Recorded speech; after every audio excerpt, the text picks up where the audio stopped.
Dengar ceramah seperti ini, setan berusaha menggagalkan. Apa kata setan? Tidak usah dengar ceramah, tidak usah dengar ceramah, pegang HP-mu, pegang HP-mu. Jadi ibu-ibu yang pegang HP ketika saya ceramah itu sesungguhnya kena godaan setan. Bagaimana kau mau dengar ceramah kalau kau sibuk begini? Sudah dikasih tahu, masih juga dipegang HP-nya. Bukan lagi kena godaan setan, mungkin ibu sudah jadi setan. Simpan dulu HP-nya bu ya, simpan dulu, boleh? Boleh bu? Boleh ya. Ustadz kita mau rekam, kalau ibu rekam nanti gambarnya tidak jelas, suaranya juga bising. Tapi kita mau dengar nanti ini ceramah Ustadz. Ini ada kamera saya bawa. Tapi kau bawa pulang ke Makassar kamera Ustadz, nonton YouTube. Iya toh? Pengajian Maulid Fatimah As-Sahra. Iya. Sudah nonton? Jangan lupa like and share. Ya bu, jangan ketawa, saya serius ibu. Kalau ibu follow artis, apa ibu dapat? Saya heran lihat ibu sekarang. Follower artis, followernya artis belasan juta, kontennya tidak mendidik. Hai guys, kita lagi di Eropa guys, kita lagi menghadiri pengantin di Jepang guys. Tahu-taunya perampok. Hai guys, kita lagi makan kepiting Alaska guys, 1 ekor 10 juta guys. Dia kirimi kok. Apa? Lebih baik follow Dasat Latif. Satu, dapat ilmunya, tahu cara ibadah. 2, kau amalkan ilmunya, dapat lagi pahala. 3, kau sebarkan ilmunya, dapat amal jariah. Gara-gara ilmu yang kau sebarkan itu di kontenmu, selama konten itu beredar di medsos, maka ibu dapat pahala seperti pahalanya Dasat Latif. Itu yang disebut amal jariah. Ini gunanya pengajian. Supaya apa? Ada peningkatan kualitas. Jangan sampai kita selalu pengajian tiap bulan 4 kali, tapi tidak ada peningkatan kualitas, buang-buang waktu. Ini ibu mau kita kasih senang-senang atau gaspol? Mulai ragu-ragu ibu-ibu ini. Nah ibu bapak saudara-saudara sekalian, waqala idzan bismillahirrahmanirrahim. Innallaha wa malaikatahu yusalluna 'alan nabi ya ayyuhalladzina amanu sallu 'alaihi wa sallimu taslima. Sesungguhnya Allah dan para malaikatnya bersalawat kepada Rasulullah Muhammad sallallahu alaihi wasallam, maka wahai orang-orang yang beriman, bersalawatlah kalian kepada Rasulullah dengan sebaik-baik salawat. Shadaqallahul adzim, maha benar Allah dengan segala firman-Nya. Bapak Ibu saudara-saudara sekalian yang saya hormati, teristimewa Sahibul Bait Ibu Haja Nur beserta keluarga yang insya Allah dimuliakan rahmati Allah Subhanahu wa Ta'ala. Ibu-ibu, ada berapa rukun Islam? 5. Rukun iman? Ada di antara 6 itu, yang kelima apa? Rukun imannya bu, yang kelima percaya kepada hari akhir. Oke, kita lihat supaya ini gampang kita paham. Saya kasih saja contoh. Ibu-ibu tahu enggak istrinya Pak Soeharto? Ibu-ibu pasti masih dapat itu kan? Oh, waktu itu semua orang mau ketemu Ibu Tin. Ketemu Ibu Tin waktu itu sudah kebanggaan luar biasa. Mana beliau sekarang? Sudah arwah? Siapa yang ingat? Siapa yang ingat sekarang? Paling anak-anaknya. Setelah itu siapa lagi yang menjadi ibu negara? Ibu Ainun. Bangga orang ketika itu bersama Ibu Ainun. Mana sekarang? Sudah wafat. Siapa yang ingat? Paling keluarganya. Setelah Ibu Ainun siapa ibu negara? Ibu Ani Yudhoyono. Setelah Ibu Ani Yudhoyono siapa? Siapa? Ibu sekarang.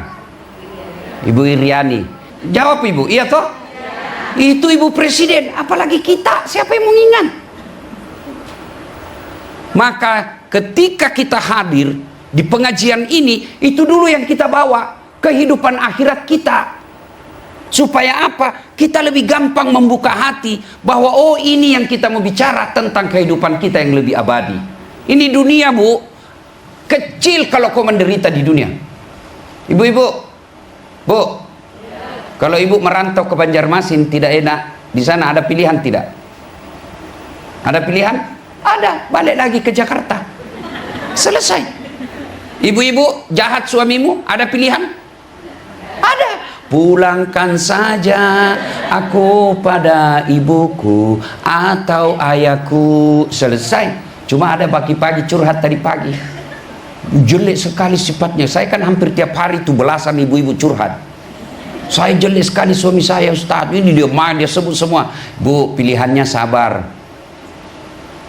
tapi jelek sifatnya ya. Pilihannya kalau ibu tidak mau sabar ya cerai. Tapi saya tidak tega Ustaz, ya sudah, tidak usah minta pendapat sama saya. Nah begitu. Nah ibu-ibu, ditugaskan kita ke luar negeri, ternyata tidak sana, tidak enak. Ada pilihan? Ada, pensiun dini, selesai. Tapi ibu kalau masuk kubur ada pilihan tidak?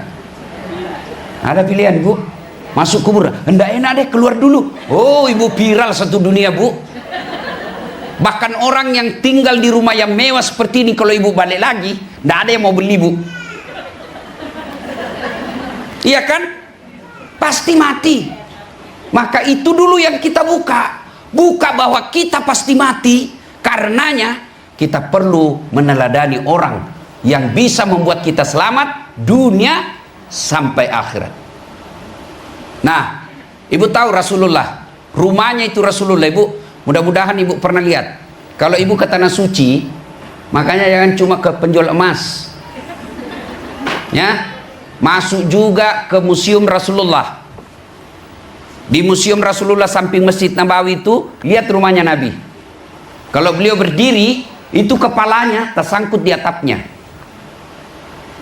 Kalau beliau sujud berjamaah sama Aisyah, tersentuh kakinya kepala Rasulullah, kepalanya Aisyah dengan kakinya Rasulullah, sehingga Aisyah dijelaskan sering dia ikuti kakinya suaminya. Tapi alhamdulillah beliau ucapkan baiti jannati, rumahku laksana sorga bagiku. Nabi 11 istrinya, Allah Karim, 11 istrinya Nabi, tapi tidak satu pun bininya pernah mengatakan saya menyesal dengan engkau Muhammad. Setelah Nabi meninggal, tidak ada satupun mantan istri beliau yang menikah lagi. Allah Karim. Bohong kita semua kalau tidak ada masalah. Ada bilang, tidak ada masalahnya, tahu bahagianya rumah tangganya. Bohong. Saya tanya ibu-ibu di Makassar, dia bilang, Ustaz bahagianya rumah tangganya itu. Saya bilang, dari mana ibu tahu? Dia bilang, itu tahu Instagramnya Ustaz bahagianya. Itu foto ibu 30 detik. Nguploadnya 30 detik, 1 menit. Kau tidak tahu apa yang terjadi 23 jam sekian menit. Pasti yang bagus-bagus dia share. Yang lagi pelukan sama suaminya, bersandar di dadanya, itu 30 detik. Kau tidak tahu apa yang terjadi selebihnya. Masa ada orang lagi bertengkar sama suaminya, dia live streaming, halo guys, saya lagi bertengkar ini, beleng-beleng gitu. Pasti yang dicerita yang baik-baik. Maka apa rahasianya Rasulullah dalam menghadapi masalah dalam rumah tangganya? Ista'inu bisabri wassalah. Sabar, perbaiki solatmu. Itu rahasianya. Makanya ibu-ibu kalau ada curhat sama saya, bu sabar. Berat sabar Ustadz. Ya memang berat. Kenapa? Karena hadiahnya besar. Apa hadiahnya orang sabar? Innallaha ma'as-sabirin. Allah bersama orang-orang yang sabar. Ibu aja ketemu Ibu Nur sudah selfie-selfie, bahagia. Ibu aja ketemu Dasat sudah selfie, ketemu Jokowi sudah selfie. Wah guys, kita lagi sama presiden, padahal presiden sebentar lagi habis. Iya toh. Bagaimana bersama dengan Allah? Maka hadiahnya besar, kuat, cobaan besar, karena hadiahnya juga besar. Kalau sabar tidak berat, maka hadiahnya cukup kipas angin. Kan sabar berat. Innallaha ma'as-sabirin. Allah bersama dengan orang sabar. Ada ibu yang curhat sama saya, Ustaz begini suamiku, sabar. Tidak ada sudah kali itu ilmu sabar. Bagaimana aplikasinya ilmu sabar? Gampang diucapkan. Mana aplikasinya? Allati iza asabatu musibah qalu inna lillahi wa inna ilaihi raji'un. Tiba-tiba masuk WhatsApp, saya lihat suamimu bonceng cewek, cantik betul. Inna lillahi wa inna ilaihi raji'un. Oh berarti suamiku lagi nge-grab. Enak perasaan, iya kan? Dan ibu-ibu yang merusak kesabaran kita itu bisik-bisik tetangga. Itu yang merusak. Maka hati-hati milih sahabat, hati-hati milih teman. Tidak semua teman mengajak kita kepada ikan. Dia dengki lihat kita rumah bagus, dia dengki lihat kita bahagia dengan suami, dia dengki lihat anak kita taat, maka dia hasut. Dia bilang, saya sudah miskin, rumah kontra-kontra, tidak pernah bahagia sama suami saya. Dia hasut orang yang bahagia. Lawan ke suamimu, lawan suamimu, lawan suamimu. Itu bisikan setan. Maka ketika ada sesuatu yang kita tidak enak, inna lillahi wa inna ilaihi raji'un, masih muncul. Sabar itu, lihat suami lagi marah-marah suami, ibu balik kanan, baru ucapkan inna lillahi wa inna ilaihi. Jangan juga kau tengok wajahnya baru kau bilang inna lillahi, tambah marah dia. Iya kan? Masya Allah. Mana ada Rasulullah itu dalam hidupnya sabar. Coba bayangkan, Rasulullah pernah didatangi oleh istri yang paling tua di rumahnya Aisyah. Istri tua ini membawa kue untuk Rasul. Nah, Aisyah yang datang sambut itu kue. Ada sahabat Nabi di dalam. Aisyah menerima itu kue, lalu ditumpah. Cemburu kan? Jadi cemburu itu perempuan bukan soal dia istri ulama atau istri Nabi aja cemburu. Maka saya bilang perempuan itu tahan ditinggal suaminya bertahun-tahun, tapi dia tidak tahan melihat suaminya cemburu meskipun dia 1 menit, tidak bisa dia tahan. Maka saya bilang sama laki-laki, jangan kau buat suami istrimu cemburu, meskipun itu sepupumu, jangan buat dia cemburu. Nah, lalu Aisyah, apakah Nabi tersinggung? Coba bayangkan kalau saya misalnya ini sama teman-teman saya para mubalik, lalu datang ada orang dan istriku lalu dia tumpah kue, pasti saya bilang kurang ajar, dia permalukan saya depan teman saya. Tapi Nabi tidak, reaksinya apa? Ketika begitu Aisyah, apa kata Nabi? Kau lihat itu ibumu, cemburu dia. Enak kan cara menyikapinya. Coba kalau ibu-ibu menyikapi dengan sabar, hidup pasti enak. Biar ibu kiai, biar profesor, biar hafal Quran, tapi tidak ilmu sabar dalam rumah tangganya, pasti tidak akan bahagia. Ibu-ibu tahu enggak? Ya, manusia dalam sejarah suaminya kasar, bejat, bahkan diponis pasti masuk neraka. Kalau kita ini kan ibu-ibu masih 50-50. Ya toh, 50% masuk surga, 50% masuk neraka. Tapi ini orang diponis pasti masuk neraka. Fir'aun.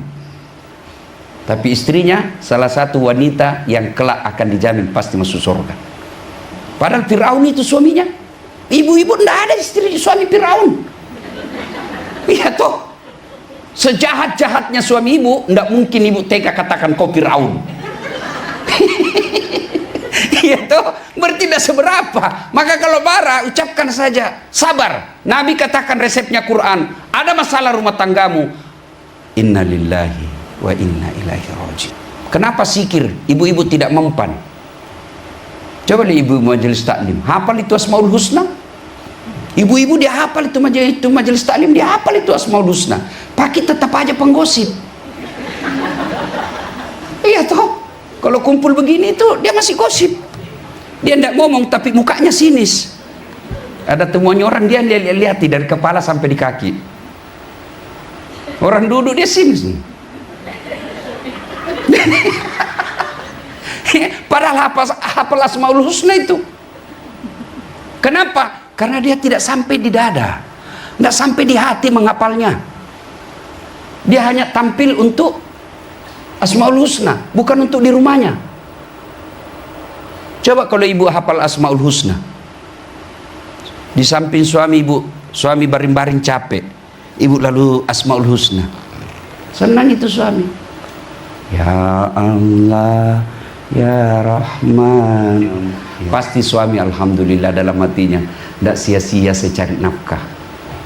Istri saya baik, hafal Asmaul Husna. Suami marah, ibu istighfar, atau kalau perlu seperti saya amalkan. Kalau istriku marah, saya peluk. Lalu saya bilang, insaflah wahai manusia, bila dirimu bernoda. Mulai senyum-senyum itu. Masih marah juga, ku peluk lagi. Bila kamu di sisiku. Itu aplikasi sabar. Coba kalau dia marah, kita juga marah, meledak. Lalu siapa yang jadi korban? Anak.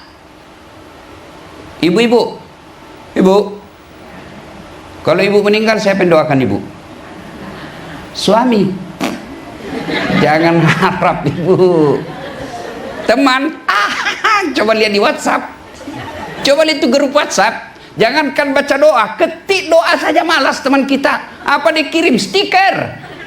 Innalillahi wa inna ilaihi Al-Fatihah. Enggak juga dia baca. Siapa doakan kita? Anak. Tapi kalau dia lihat ibu bapaknya selalu bertengkar, pasti susah menjadi anak yang baik. Maka istri yang baik, kalau suami ngomel, kita diam. Selesai dia ngomel, kalau ibu melanjutkan, saya lagi pak ya. Nah, ini diskusi itu namanya, bukan ngomel. Nah, sabar. Yang kedua, sholat. Ibu ingat tak kisahnya Rasulullah waktu wafat? Ya kan? Ketika Rasulullah wafat, itu kan Allah perintahkan, Jibril, kau turun, jemput kekasihku Muhammad. Waktu itu hari Senin. Tanggalnya tanggal 12. Bulannya Rabiul Awal. Subhanallah, Nabi lahir dan wafatnya sama. Sama-sama hari Senin, sama-sama bulan Rabiul Awal, sama tanggal 12. Jadi, kalau ada ibu di sini yang lahir di bulan 9 atau bulan 10, hati-hati. Biasanya kelahiran dan kematian itu berdekatan. Coba ibu lihat-lihat orang meninggal. Biasa dekat-dekat itu dengan kelahirannya. Nabi pas. Jadi kalau ada yang lahir tanggal 1 Oktober, hati-hati bu.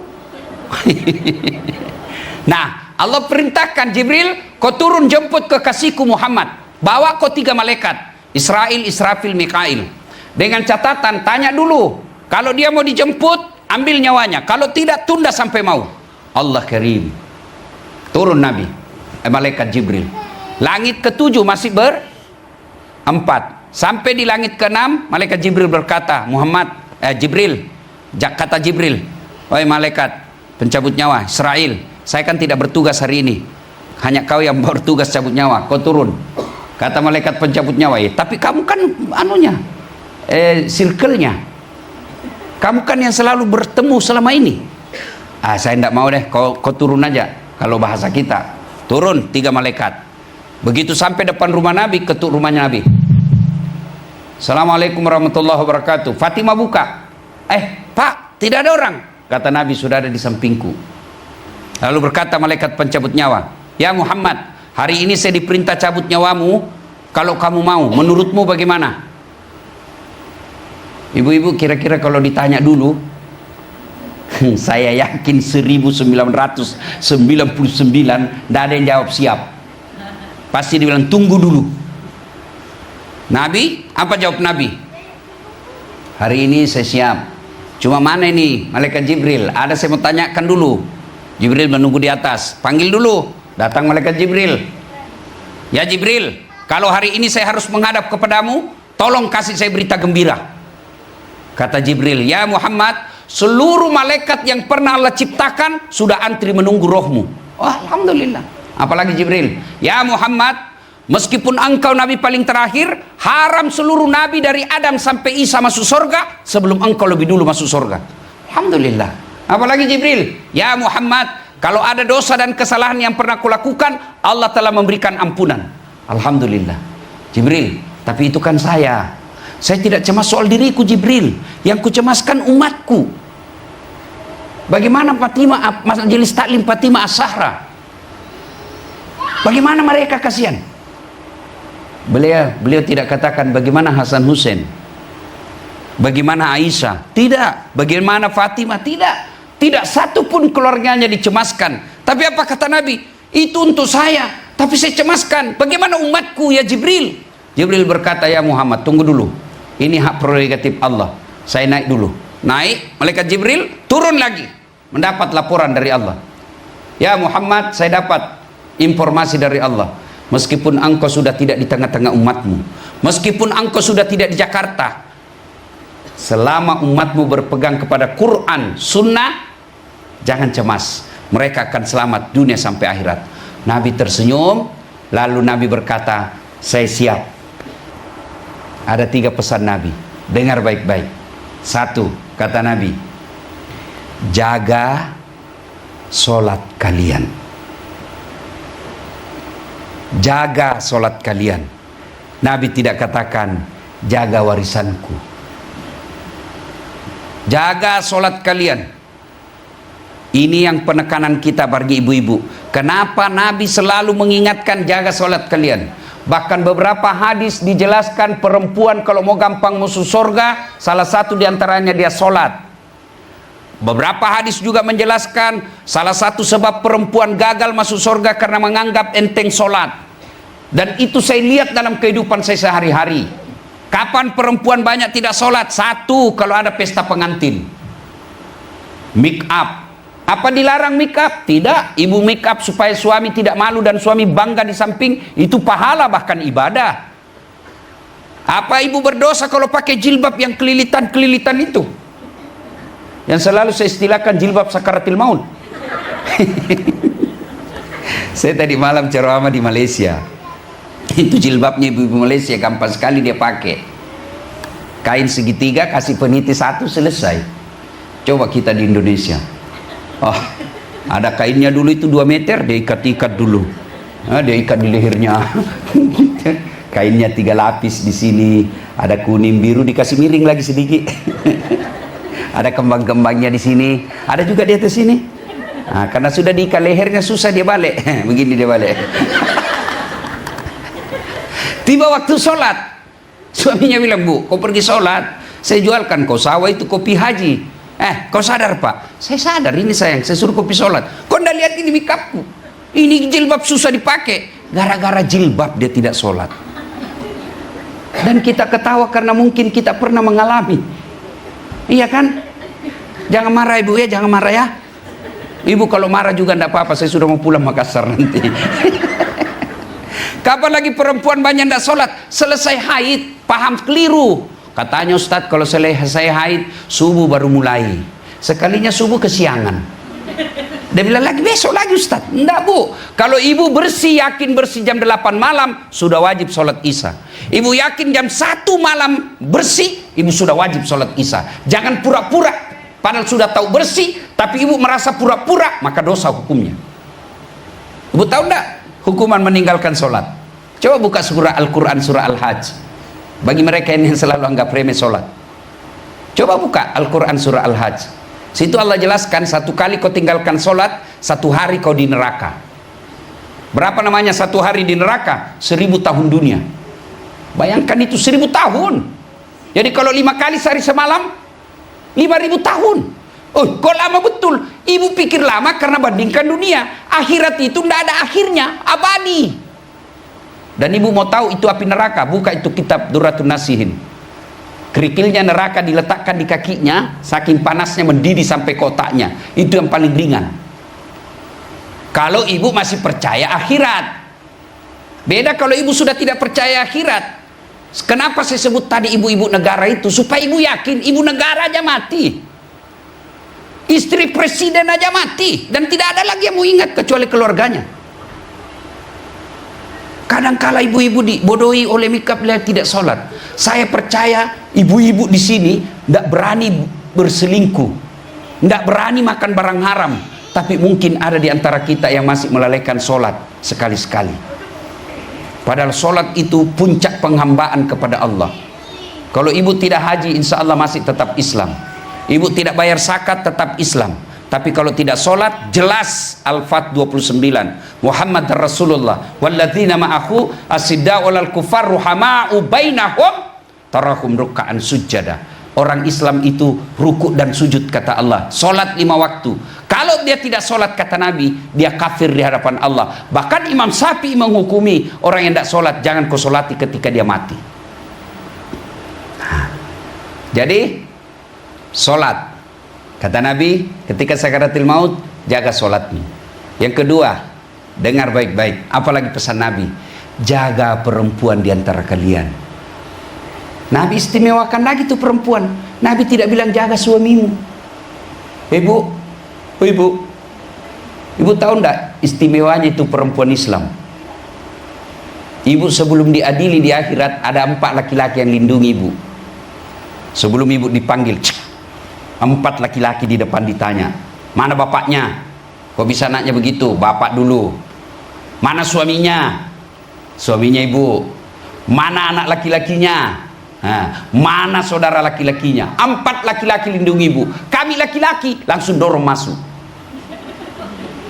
Yang ketawa saya suruh sini.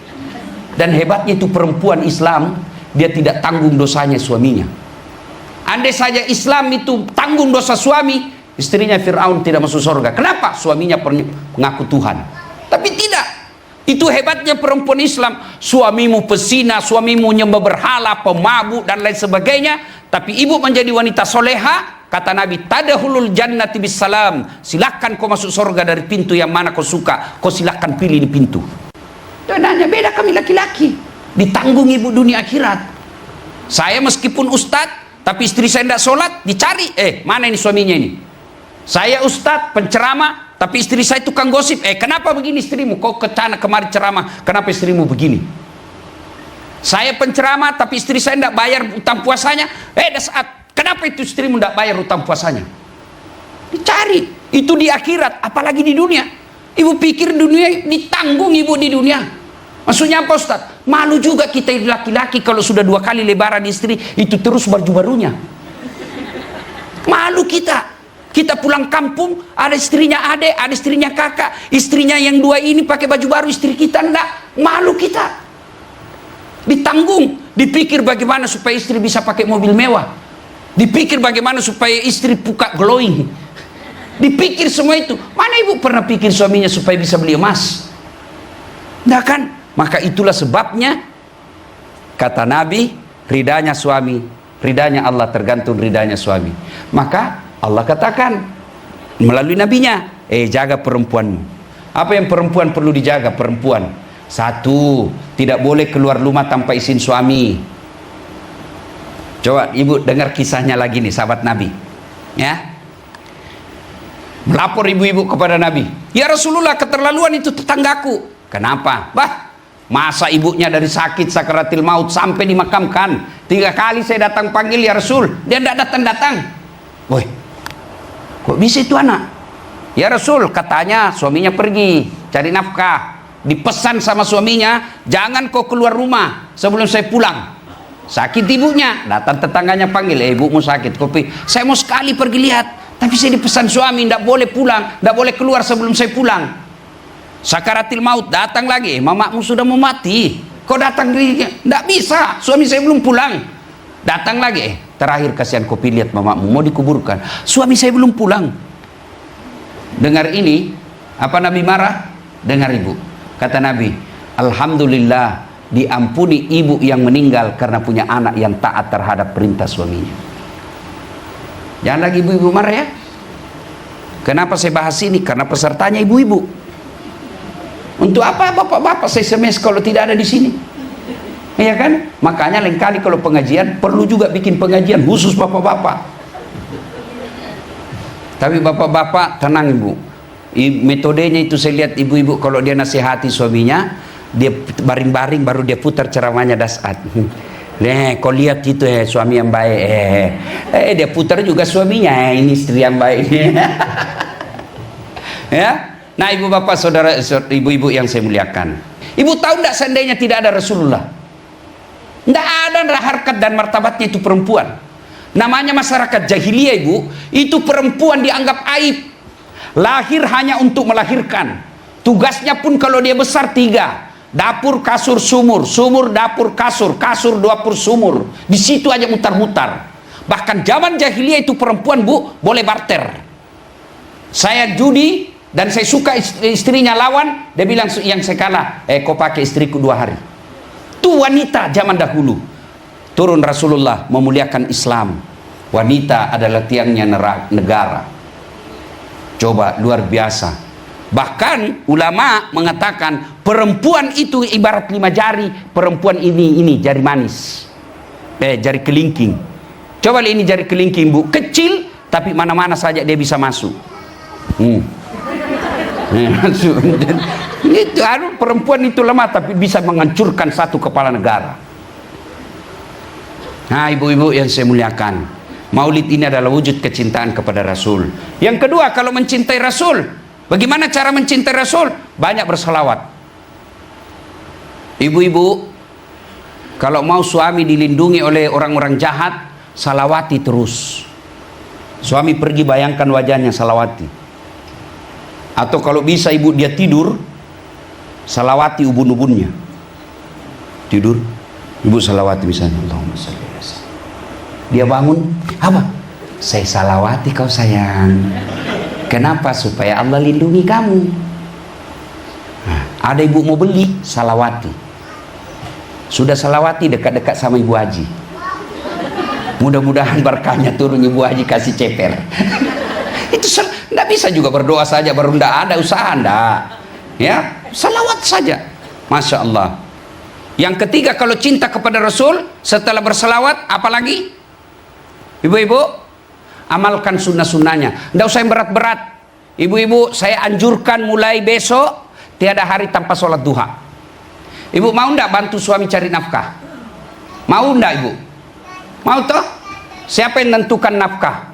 Apa pekerjaan? Tidak. Kalau pekerjaan menentukan rezeki, maka semua orang yang sama kerjanya mestinya sama kekayaannya. Tapi tidak, sama pekerjaan ada yang bangkrut, ada yang kaya. Dan percaya lagi Allah yang ngatur rezeki. Ibu tahu cicak? Ibu-ibu tahu cicak? Apa dia makan? Tidak masuk akal toh? Nyamuk di dinding, cicak terbang. Di mana? Tidak punya bandara. Di mana mau ketemu? Tapi Allah Karim, cicak di dinding, nyamuk yang terbang. Ya kan? Tidak masuk akal. Mana bisa cicak makan nyamuk? Tapi dengar lagu waktu kita kecil. Cicak-cicak di dinding, diam-diam merayap, datang seekor nyamuk. Nyamuk yang datang. Tidak dibilang cicak lompat ke nyamuk, patah-patah kakinya, kesian. Allah yang ngatur rezeki. Maka ibu kalau mau bantu suami cari nafkah, bagi kita orang Islam, pembawa rezeki itu 1, sholat duha, 2, al-waqi'ah, 3, sedekah, 4, silaturahmi. Itu menurut Nabi. Kalau ibu masih percaya bakal mati.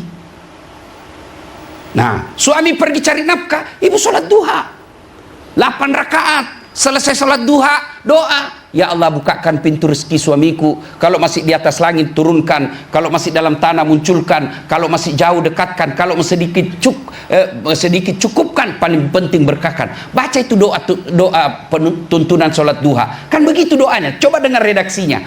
Kalau masih jauh dekatkan, dipaksa namanya Allah itu, dipaksa. Kalau masih di atas langit turunkan, itu namanya kan dipaksa Allah. Kalau masih sedikit cukupkan, itu paksa dan boleh karena kita berdoa. Sudah itu WhatsApp suamimu, bang, jangan risau cari nafkah. Baru saja kudoakan kau dalam sholat duhaku. Mudah-mudahan Allah lapangkan rezekimu. Salam sayang selalu dari istrimu di rumah. Itu suami kalau dapat begitu langsung dikasih lihat sama temannya warung kopi. Kau lihat istriku. Kenapa Ustaz tahu? Karena saya begitu. Enak kalau tiba-tiba dapat WhatsApp. Istri saya lagi hafal hadis anak saya. Tapi kalau yang Ustaz jangan singgah beli pembalut, saya sembunyi.